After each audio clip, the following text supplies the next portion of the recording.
નમસ્કાર બેટા. ધોરણ 5 ની અંદર કોમન એન્ટ્રન્સ ટેસ્ટની પરીક્ષાના પૂર્વ તૈયારી વર્ગની અંદર હું અમિત પંચાલ આપ સૌનું સ્વાગત કરું છું.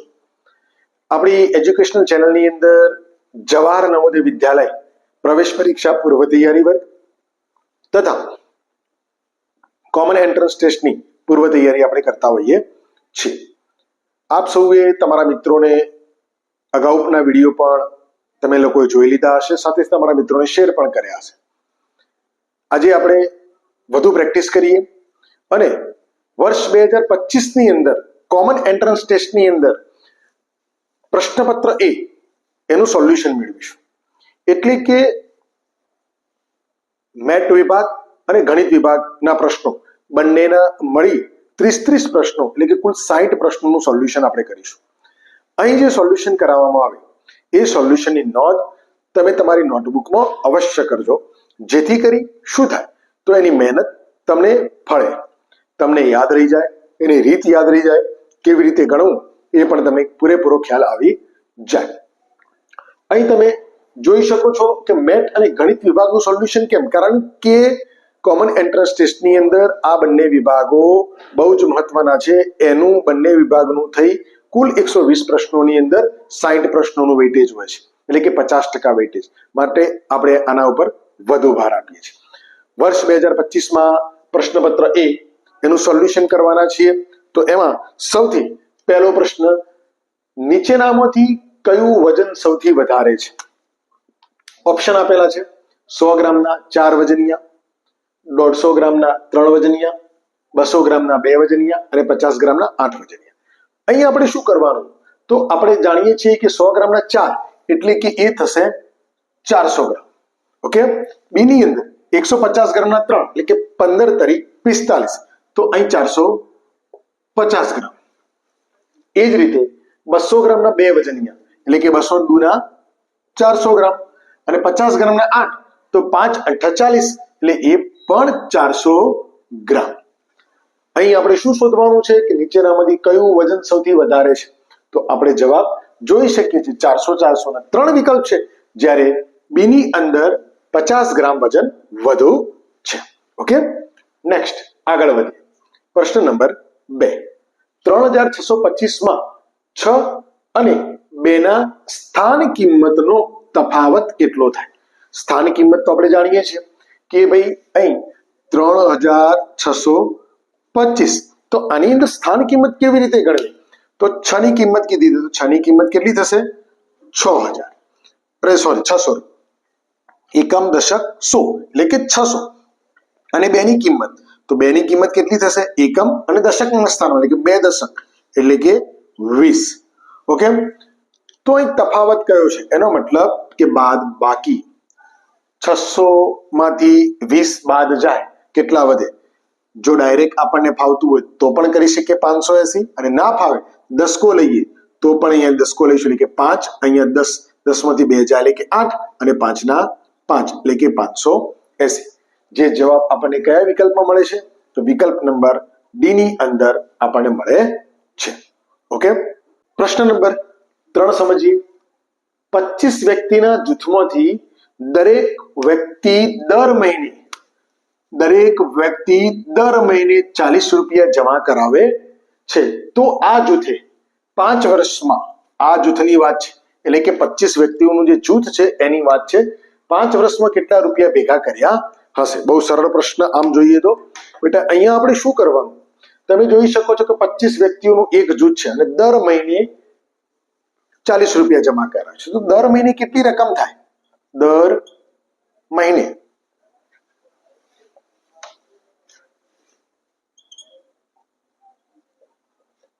25 વ્યક્તિ 40 રૂપિયા લેખે જમા કરાવે તો દર મહિને 25 ચોગુ 100 એટલે કે આનો ગુણાકાર તમે કરશો તો 1000. અહીં બેટા આપણે જ્યારે કોમન એન્ટ્રન્સ ટેસ્ટની તૈયારી કરવા માટે જઈ રહ્યા છીએ તો આપણને ગુણાકાર શક્ય એટલી નાની નાની રકમોના મોઢે આવડતા હોય, શૂન્ય સાથેના, એ જરૂરી છે, કારણ કે એક પ્રશ્ન વધુમાં વધુ 1.25 મિનિટની અંદર પૂર્ણ કરવાનો હોય છે. તો દર મહિને 1000 રૂપિયા જમા થાય. આપણે 5 વર્ષના, તો આપણે 1 વર્ષના કેટલા? તો બીજો પ્રશ્ન લઈએ કે 1 વર્ષ, તો દર મહિને 1000 રૂપિયા જમા થાય છે અને 1 વર્ષના મહિના કેટલા? 12 મહિના તો 1000, 12 વખત, તો એનો મતલબ કે 12,000 રૂપિયા જમા થાય વર્ષે. પરંતુ આપણે કેટલા વર્ષના ગણવાના છે? 5 વર્ષના. તો 5 વર્ષના કેટલા? તો 5 વર્ષ માટે શું? તો 1 વર્ષના 12,000 રૂપિયા. તો 5 વર્ષના કેટલા? તો 12 × 5 = 60. જોજો ગુણાકાર શીખવું છું. 1 2 ને 3 શૂન્ય, પહેલા 60, 12 × 5 = 60. 3 શૂન્ય રહી ગઈ, તો એ 3 શૂન્ય આપણે પાછળ રાખી દઈએ, એટલે કે આપણો જવાબ આપણને મળી જાય. 60,000 રૂપિયા 5 વર્ષના અંતે 60,000 રૂપિયા જમા થશે. તો જવાબ ક્યાં મળે છે? તો વિકલ્પ એ ની અંદર જવાબ મળી જાય છે. ઓકે, નેક્સ્ટ પ્રશ્ન. આ પણ બહુ સરસ મજાનો પ્રશ્ન, બરાબર ધ્યાનથી સમજજો કે 1 કિલોગ્રામ દૂધીનો ભાવ 20 રૂપિયા છે. 1 કિલોગ્રામ તો 4.3 કિલોગ્રામ, બરાબર સમજો, 4.3 કિલોગ્રામ દૂધી માટે કેટલા રૂપિયા ચૂકવવા પડે? ઓકે, તો અહીં 4.3 નો મતલબ શું આપણે અહીં સમજીએ. અહીંયા મિશ્ર અપૂર્ણાંક આપેલો છે, આપણી પાસે સમય બહુ ઓછો છે, ગુણાકાર ભાગાકાર કરો, તો કેવી રીતે સરળતાથી શીખીશું એની વાત. તો અહીંયા જે 4 આપેલા છે એ પૂર્ણ આપેલા છે. કેવા છે? પૂર્ણ. અને 3/4 એટલે આપણે જાણીએ છીએ કે 3/4 ને આપણે શું કહીશું? પોણો ભાગ. પોણો ભાગ.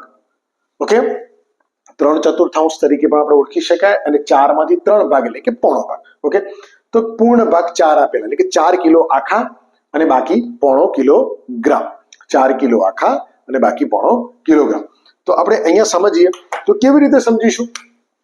તો 4 કિલોગ્રામના કેટલા? તો 4 વખત 20, તો 20 × 80. ઓકે, એ આપણે જાણીએ છીએ કે 1 કિલોગ્રામના 20 રૂપિયા, તો 4 કિલોગ્રામના 80 રૂપિયા. રાઈટ. તો હવે 3/4 કિગ્રા એટલે કે પોણો કિગ્રા જે આપણે લખીએ છીએ, એટલે કે 3 માંથી 4 ભાગ કરવાના, એમાંથી 3, તો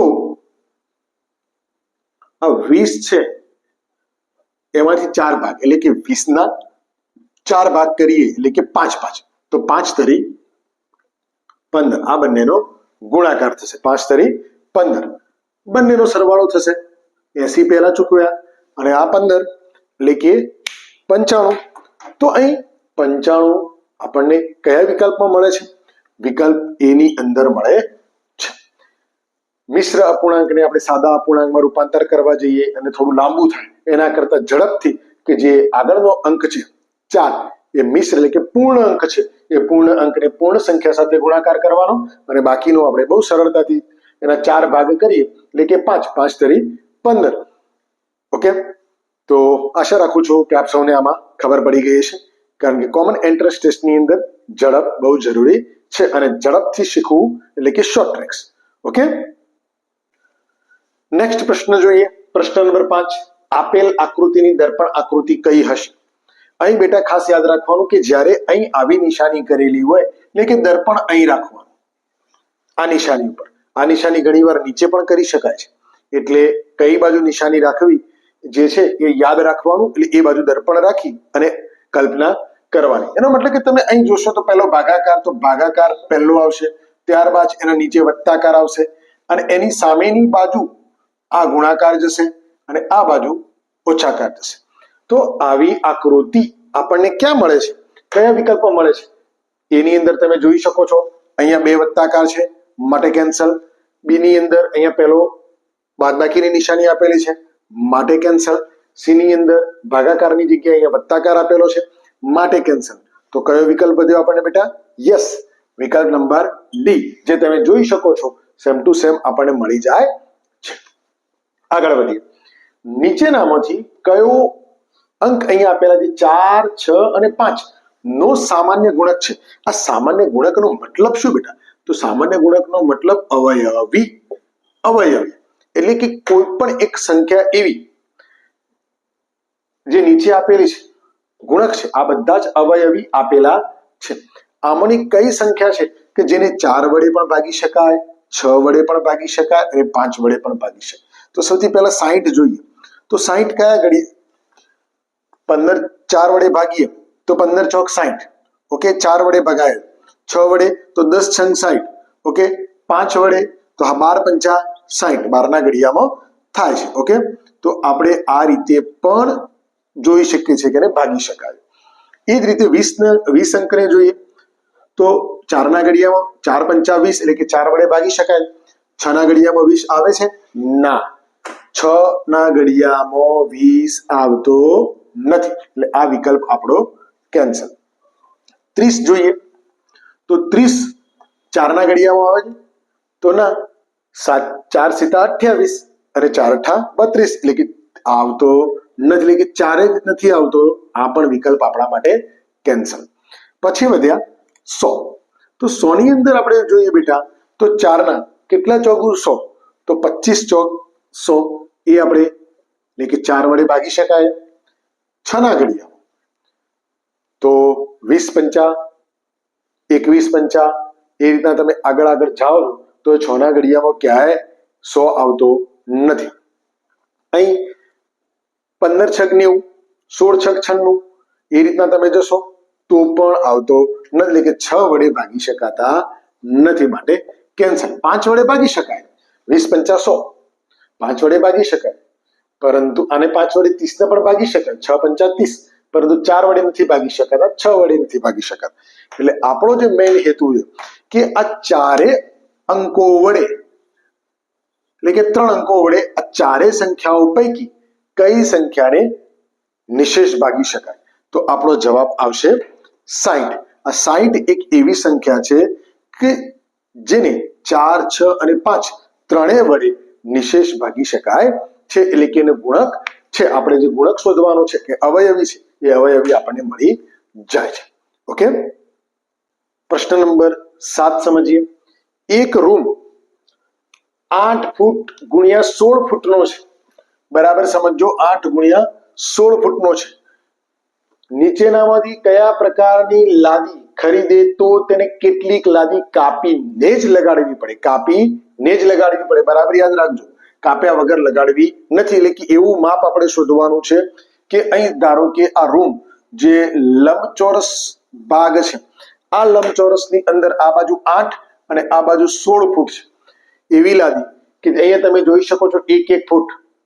જો 8ના 8 ભાગ કરીએ તો 1-1 ફૂટ થઈ જાય, અને 16ના 16 ભાગ કરીએ તો 1-1 ફૂટ થઈ જાય. તો બંને બાજુ કાપ્યા વગર આ લાદી લગાડી શકાય. બી નંબરની ચેક કરીએ તો 2-2 ફૂટની છે, એનો મતલબ કે 2 ફૂટ આ બાજુ, 2 ફૂટ આ બાજુ, આ બંને લાદી. તો શું 8ને 2 વડે ભાગી શકાય છે? આપણે બહુ સાદી સિમ્પલ રીતે શીખીએ છીએ. તો હા, 16ને 2 વડે ભાગી શકાય છે. તો હા, 8 દુ 16, તેનો મતલબ કે કાપ્યા વગર લાદી લગાડી શકાય છે. સી વિભાગ ચેક કરીએ, એટલે કે સી વિકલ્પ 3 ફૂટ. તો 8ના 3 ભાગ થઈ શકે છે, એટલે કે 3ના ઘડિયામાં 8 આવે છે? ના. શું 3ના ઘડિયામાં 16 આવે છે? તો ના. એનો મતલબ કે આ 3 ફૂટની લાદી જો લગાડીશું તો 3 3 3 કરીશું તો કેટલી થશે? અહીંયા 3 તરી 9 ફૂટ થશે, એટલે કે 1 ફૂટની લાદી 12 આવશે. એનો મતલબ કે અહીંયા 3 જ ટુકડા લગાયા તો 9 ફૂટ થઈ જશે, એટલે કે આમ 12 આવશે. બીજું આગળ ચેક કરીએ, હજી ડી, એટલે કે એનો મતલબ કે 3 ફૂટની કાપવી પડશે. તો ડી ચેક કરીએ, 4, તો 4 ફૂટની આપેલી, તો શું અહીંયા 2 જ ટુકડા લગાવીએ તો સીધે સીધા 4 ને 4 8 થઈ જાય. એનો મતલબ કે 4ના ઘડિયાની અંદર 8 આવે છે, સાથે સાથે 16 પણ આવે. તો કાપીને જ લગાડવી પડે એવી કઈ લાદી?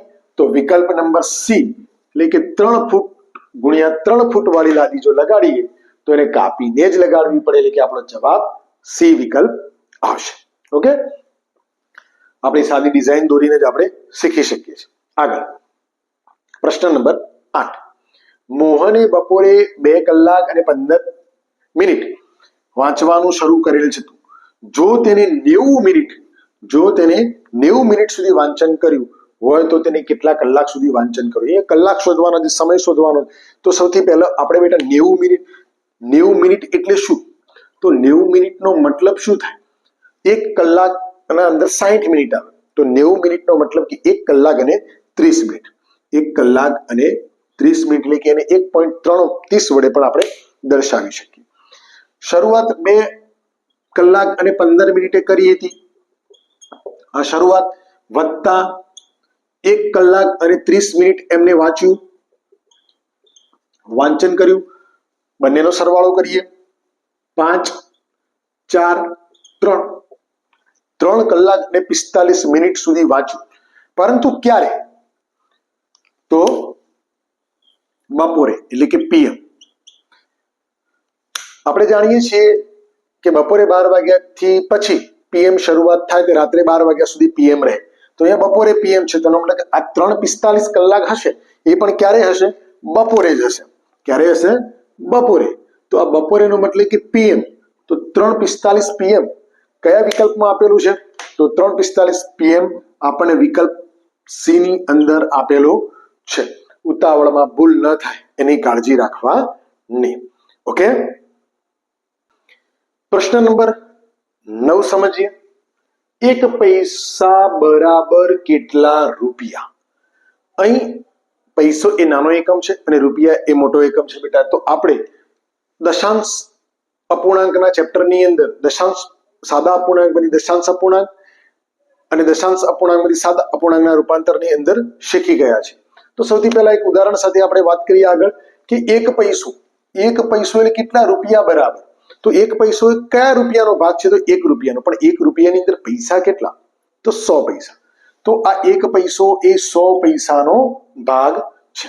ઓકે, એટલે કે આપણને અપૂર્ણાંકની રીતે એને દર્શાવે.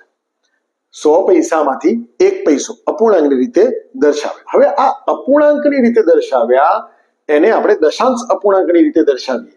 એટલે કે અહીં તમે જોઈ શકો છો કે જવાબમાં અંદર દશાંશ અપૂર્ણાંક આપેલા છે.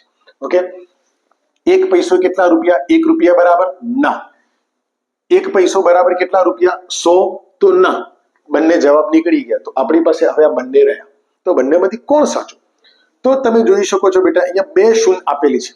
એકમ દશક ને 100 એટલે કે 3 અંકની બનાવવાની છે. આ એક જે છે 1 પૈસો એને 3 બનાવવાના છે, એટલે કે એકમ, દશક અને 100.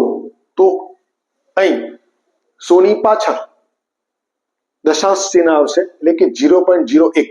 બીજી એક રીતે શીખવાડું તો એમ સમજવાનું કે અહીંયા 2 શૂન્ય આપેલી છે, તો 2 અંક આગળ હોવા જોઈએ. 2 અંકની આગળ દશાંશ ચિહ્ન લગાવવા. આ દશાંશ ચિહ્ન 2 અંકની આગળ લગાવો તો આ બંનેમાંથી કયો વિકલ્પ આપણને મળે છે? વિકલ્પ નંબર સી આપણને મળી જાય છે. ઓકે બેટા, તો આ પણ રૂપાંતર એકબીજામાંથી બરાબર શીખી લેવાનું, જેથી કરીને કામ લાગે. પ્રશ્ન નંબર 10. મિહિર 50 રૂપિયાની નોટ લઈને કેળા ખરીદવા જાય છે. તેને 2.50 રૂપિયાના એક એવા 16 કેળા ખરીદ્યા. દુકાનદાર મિહિરને કેટલા રૂપિયા પરત કરશે? 50 રૂપિયા લઈને જાય છે, પરંતુ 2 રૂપિયા ને 50 પૈસા નું એક કેળું છે, એવા 16 કેળા. તો કેળાની કિંમત કેટલી? તો આપણે એ ગણતરી કરીએ પહેલા. તો કેળાની કિંમત કેટલી? કેળાની કિંમત 16 કેળા ગુણ્યા 2.50. હવે અહીં પણ હું તમને અહીં જ્યારે દશાંશ અપૂર્ણાંક આપેલો છે એટલે એક રીત શીખવું કે પોઈન્ટની આગળની જે સંખ્યા છે એ પૂર્ણ સંખ્યા છે. એનો મતલબ કે 2 રૂપિયા આખા અને 50 પૈસા, એટલે 50 પૈસા એટલે કે અડધો રૂપિયો. બરાબર યાદ રાખજો. 0.50 એટલે 0.50 એટલે અડધો રૂપિયો. બરાબર, બસ આટલું યાદ રાખવાનું છે. તો 2 આખા, જો માત્ર 2 રૂપિયા હોત તો 16 કેળાના 2 વખત ગુણાકાર કરો, 16 દુ 32. કેટલા થશે? 32. વત્તા આ 16 કેળાના અડધા કરવાના, એટલે કે અડધો રૂપિયો. 16 રૂપિયા જો આખા હોય તો એના અડધા કેટલા થાય? 8. કેટલા થશે? 8. તો 32 અને 8 કેટલા થશે? 40. આ 40 જવાબ આપણને ક્યાં મળે છે? તો વિકલ્પ નંબર સી ની અંદર મળી જાય છે. પણ ઉતાવળ કરીએ તો જવાબ આપણને ખોટો પડે. આપણી પાસે શું જવાબ માંગેલો છે કે કેટલા રૂપિયા પરત કરશે? કેટલા રૂપિયા પરત કરશે બેટા? તો પરત કરતી વખતે 40 રૂપિયા તો એની ખરીદીની કિંમત થઈ. પરંતુ જો ઉતાવળ ના હોય કરીએ તો આપણો સાચો જવાબ આપણે મેળવી શકીએ કે વિકલ્પ એ આપણો સાચો જવાબ છે. ઓકે, એટલે જો પરીક્ષામાં આવી રીતે પૂછાય કે કેટલા રૂપિયા ચૂકવ્યા તો 40 રૂપિયા.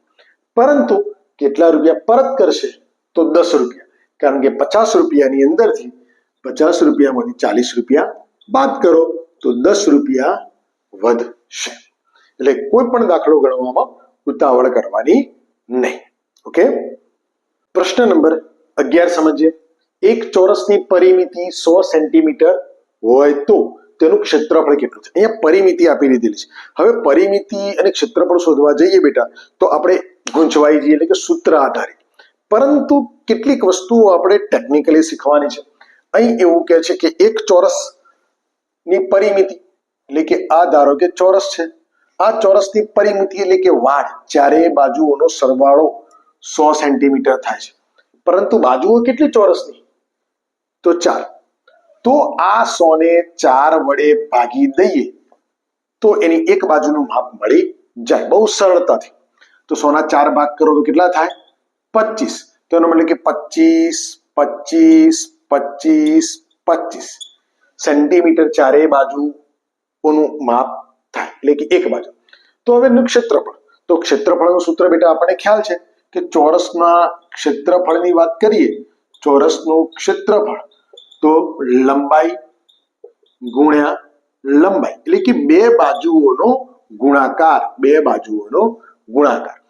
ક્ષેત્રફળ શબ્દની અંદર લંબાઈ ગુણ્યા લંબાઈ પણ આવી શકે અને લંબાઈ ગુણ્યા પહોળાઈ પણ આવી શકે. એટલે કે ક્ષેત્રફળ લંબચોરસનું હોય તો પહોળાઈ આવે, પરંતુ આવે શું?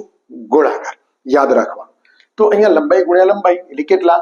તો 25 ગુણ્યા 25. આ 25 ગુણ્યા 25 તમે કરશો એટલે બેટા ના ફાવે તો બાજુમાં આપણે 25 ગુણ્યા 25 કરી દેવા ના. એકમની શૂન્ય, 5 દુ 10 વધી આવી 5, અહીં પાછે 25 વધી આવી 5, 5 દુ 10, 10 ને 1 15, 5 દુ 10, 10 ને 5 15. ભૂલ થઈ.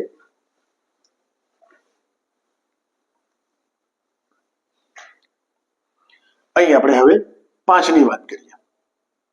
પાછે 25 વધી આવી 2, 5 દુ 10, 10 ને 2 12, 125 એટલે કે 625.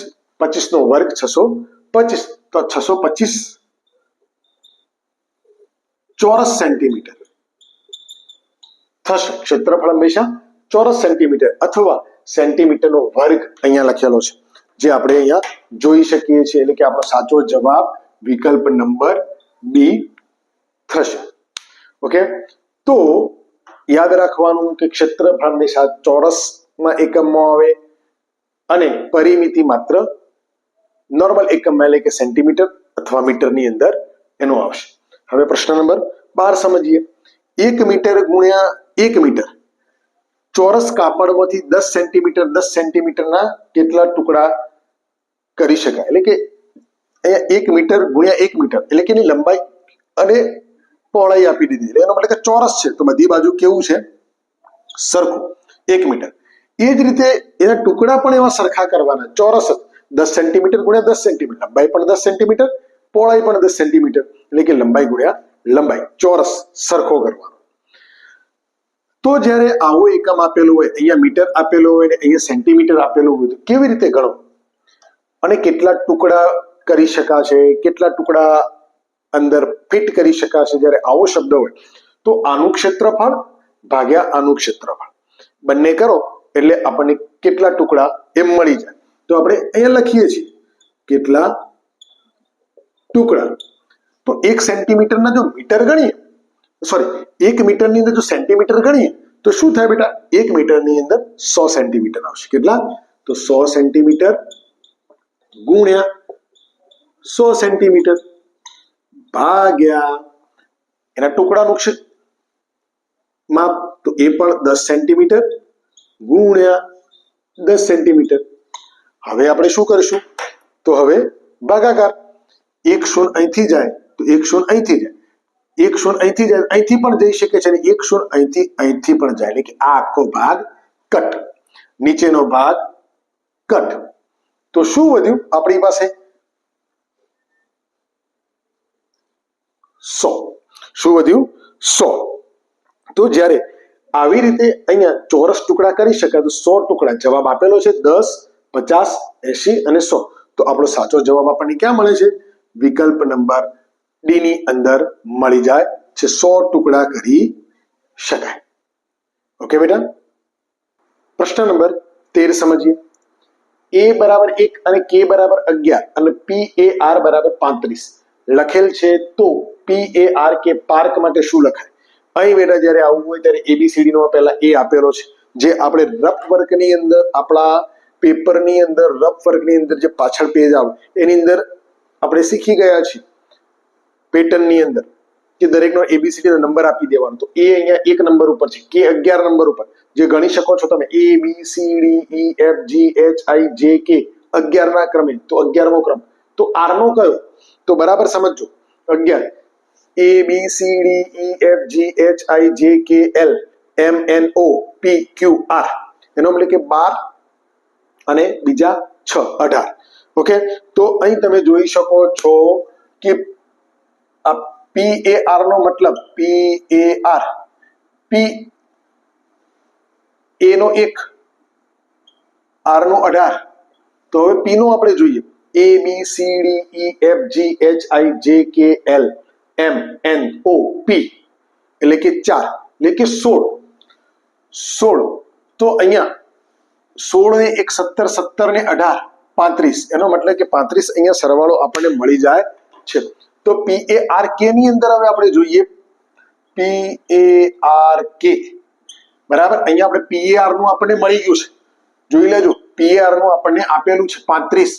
તો હવે બાકી શું રહ્યું? માત્ર K નો અંક ઉમેરવાનો. તો K કયા અંક ઉપર છે એ જોઈએ. તો 1 2 ABCDEFGHIJK. તો K કયા ઉપર છે? 11. કયા ઉપર છે? 11, જે આપણને આપેલું જ છે. તો 35 અને 11 કેટલા? 46. તો 46 જવાબ આપણને ક્યાં મળે છે? તો વિકલ્પ બી ની અંદર આપણને મળી જાય છે. આવી જ્યારે પેટર્ન આવે ત્યારે બહુ શાંતિથી જોવાનું અને વિચારવાનું. નેક્સ્ટ આગળ વધીએ આપણે. પ્રશ્ન નંબર 14. રમેશ 20 રૂપિયા કિલોગ્રામના ભાવે 60 કિલોગ્રામ કેરી ખરીદે છે. રાષ્ટ્રીય ફળ કેરીનો પ્રશ્ન છે. રમેશ કેરીમાંથી રસ કાઢે છે ત્યારે કેરીના રસનું વજનની વાત છે. રસનું વજન કેરીના વજન કરતો 1/3 ભાગનું થઈ જાય છે, એટલે કે એનો 3જો ભાગ થઈ જાય. તમે જેટલા કેરી લાવ્યા હોય એનો 3જો ભાગ થઈ જાય. હવે રમેશ 100 રૂપિયા કિલોગ્રામ કેરીનો રસ વેચે. વેચવાનું તો શું હોય? છેલ્લે કેરીનો રસ કાઢીને વેચવાનું. કેરી ખરીદવાની હોય અને રસ વેચવાનો. તો રમેશને કેટલા રૂપિયા ફાયદો થશે? અહીંયા ફાયદો શોધવાનો છે. તો અહીં બેટા આપણે અહીંયા જોઈ શકીએ છીએ. તો સૌથી પહેલી ખરીદી અને વેચાણ, આ બંને વચ્ચેનો ગાળો, એનો મતલબ ફાયદો. બરાબર. તો આપણે અહીંયા ફાયદો લખી દઈએ છીએ કે ફાયદો તો વેચાણ ઓછા એની ખરીદી. તો વેચાણ કેટલું કર્યું અને ખરીદી કેટલી કરી? ખરીદી 20 રૂપિયા કિલો અને 60 કિલોગ્રામ. તો 20 ગુણ્યા 60, તો એનો મતલબ શું થશે? 1200 રૂપિયા. 6 દુ 12 અને 2 શૂન્ય. 6 દુ 12 અને 2 શૂન્ય, 1 અને 2 શૂન્ય, એટલે કે 1200 રૂપિયા. તો વેચાણ કેટલું? આપણે 60 કિલોગ્રામ કેરી ખરીદી. 60 કિલોગ્રામ કેરી ખરીદી. આ કેરી છે જેનું રસનું વજન, એનો રસ કેટલો થાય? તો એ એવું કહે છે કે 1/3 કિલોગ્રામ. તો એનો 3જો ભાગ, તો એનો 3 વડે ભાગી કાઢો. તો 60 ને 3 ભાગ કરીશું કેટલા થશે? 20. તો રસ કેટલો થશે? 20 કિલોગ્રામ રસ. અને રસ કેટલા રૂપિયે વેચાય છે? તો રસ વેચાય છે 100 રૂપિયે કિલોગ્રામ. તો ગુણ્યા 100, એટલે કે આ 2000 રૂપિયા. તો અહીંયા વેચાણ 2000 રૂપિયા અને 1200 રૂપિયા. તો બંને વચ્ચેનો તફાવત કેટલો? 800 રૂપિયા. આ 800 રૂપિયા શું થશે? ફાયદો થશે, જે આપણને કયા વિકલ્પમાં મળે છે? તો આપણે અહીંયા જોઈ શકીએ છીએ કે વિકલ્પ નંબર સી ની અંદર જવાબ મળી જાય છે. ઓકે બેટા, જ્યારે આવો પ્રશ્ન હોય ત્યારે શાંતિથી ખરીદી અને વેચાણ બંનેનો તફાવત શોધવાનો. ઓકે, પ્રશ્ન નંબર 15 જોઈએ. 5 દિવાસળીની મદદથી જો બંધ આકૃતિ તૈયાર કરવામાં આવે તો બંધ આકૃતિમાં કેટલા ખૂણા થાય? અહીંયા 5 દિવાસળીનો વાત કરેલી, એનો મતલબ કે 5 બાજુ. 5 દિવાસળીનો મતલબ 5 બાજુ. પણ એ પણ કેવી આકૃતિ, ખુલ્લી નહીં, બંધ. તો એનો મતલબ કે 5 દિવાસળી આ રીતે પણ ગોઠવી શકાય. ઓકે, તો પણ બંધ આકૃતિ બને. 5 દિવાસળીઓ આ રીતે પણ ગોઠવી શકાય, એટલે કે આવીને આવી પણ પંચકોણ, આવી પંચકોણની સ્થિતિ હોવી જોઈએ. આ 5 આકૃતિ દિવાસળીની કોઈ પણ રીતે તમે ગોઠવો તો એની બંધ આકૃતિ બનવી જોઈએ. એમાં કેટલા ખૂણા બને છે? તો 1 2 3 4 5. કેટલા બને છે? 5. એટલે અહીં આપણે આવી આકૃતિ કોઈ પણ દોરી શકીએ. જ્યારે દોરીએ છીએ ત્યારે આપણે યાદ રાખવાનું, તો 5 ખૂણા બનતા હોવા જોઈએ, એટલે કે બંધ આકૃતિ છે માટે 5 ખૂણા બનશે. તો અહીંયા કેટલા જવાબ આવશે? વિકલ્પ નંબર બી, 5 ખૂણા હોય છે. તો બેટા આજે આપણે વર્ષ 2025 ની અંદર કોમન એન્ટ્રન્સ ટેસ્ટની અંદર જે પ્રશ્નપત્ર પૂછાઈ ગયું એ વિભાગના પ્રશ્નોનું આપણે સોલ્યુશન કર્યું 1 થી 15. આશા રાખું છું કે આપ સૌને એ પ્રશ્નોની અંદર કેવી રીતે એને સોલ્વ કરવા એની સમજ પડી ગઈ હશે.